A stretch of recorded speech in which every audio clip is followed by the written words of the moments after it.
strongly protected its walls and strongly defended by its brave soldiers.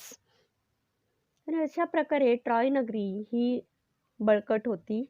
तिच्या भोवती असलेल्या तटबंदीमुळे ती सुरक्षित तर होतीच, पण तर शहरातील जे शूर सैनिक होते त्यांच्यामार्फत देखील हे शहर संरक्षित होते.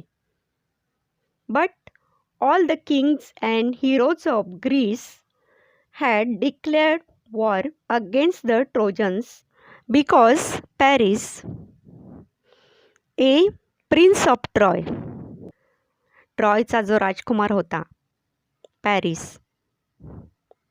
had pursued Helen. Pursued means तिला तिचं मन वळवून तिला त्यांनी पळवून आणलं होतं.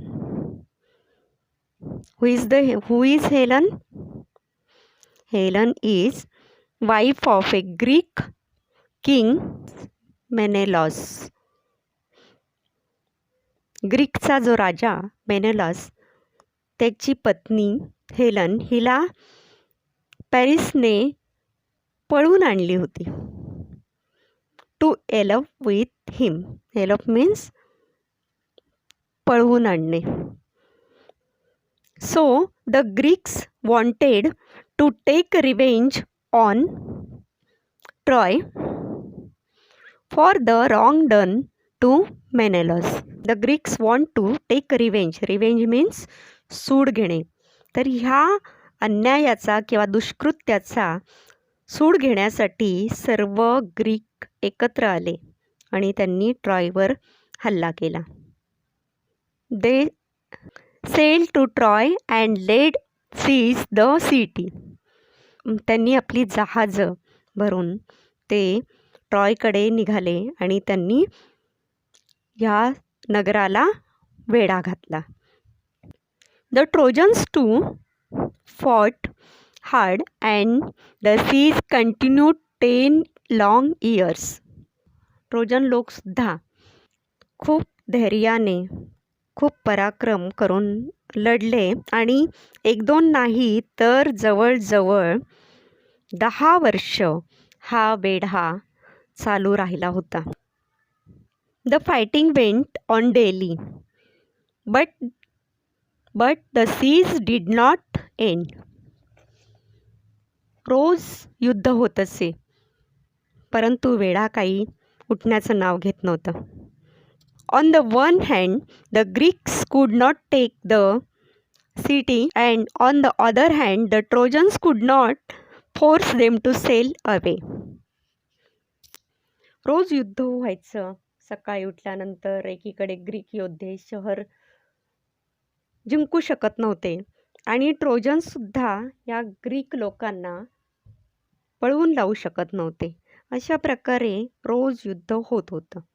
Every day the Trojans came out of their gates and the Greeks came out of their tent and ships.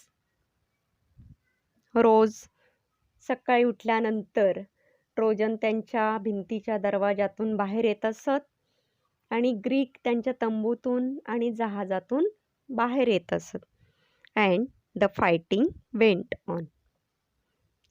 आणि त्यांचं युद्ध सुरू व्हायचं. There were great battle between two armies. दोन्ही सैन्यामध्ये मोठी लढाई होत असे. Sometimes there were single fight between two great heroes. कधी कधी 2 शूरवीरांमध्ये द्वंद्व युद्ध होत असे. Sometimes the Trojans had the better of it and sometimes the Greeks. कधी कधी ट्रोजन लोकांची त्या युद्धामध्ये सरशी होत असे तर कधी कधी ग्रीक विजयी होत असत. But still the fighting went on. पण लढाई थांबण्याचं नाव घेत नव्हतं. Great heroes on both side were killed in the course of war. या युद्धामध्ये दोन्ही पक्षांकडील योद्धे मारले गेले. After leading the defense of his city for 9 years, the brave Hector was at last killed by Achilles.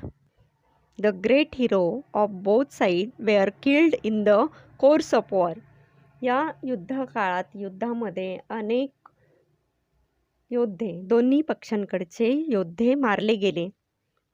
After leading the defense of his city for 9 years, the brave Hector was at last killed by Achilles. Hector is the son of Priam, Raja Priam आणि हेक्युबा राणी यांचा सगळ्यात मोठा मुलगा जो होता hectare. खूप शूर होता तो. त्याने ह्या युद्धामध्ये जवळजवळ 31,000 सैनिकांना मारले होते. तर असा हा हेक्टर जो या ट्रोजन्सचा कोण होता? सेनापती. तर 9 वर्ष लढता लढता तो शेवटी अकायलिस या ग्रीस योद्ध्याकडून मारला गेला. whom none could resist. Who is Achilles? Achilles was a very brave person.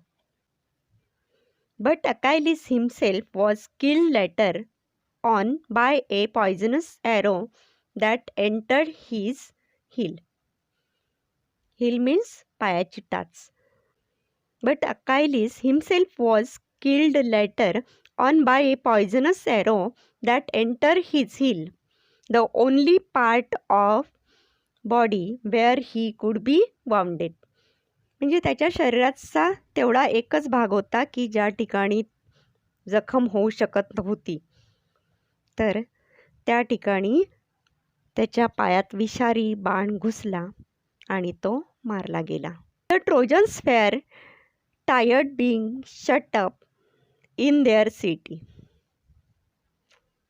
तर या युद्धामध्ये ट्रोजन लोक शहरात बंदिस्त राहून कंटाळले होते. And the Greeks were longing to means इच्छा करणे.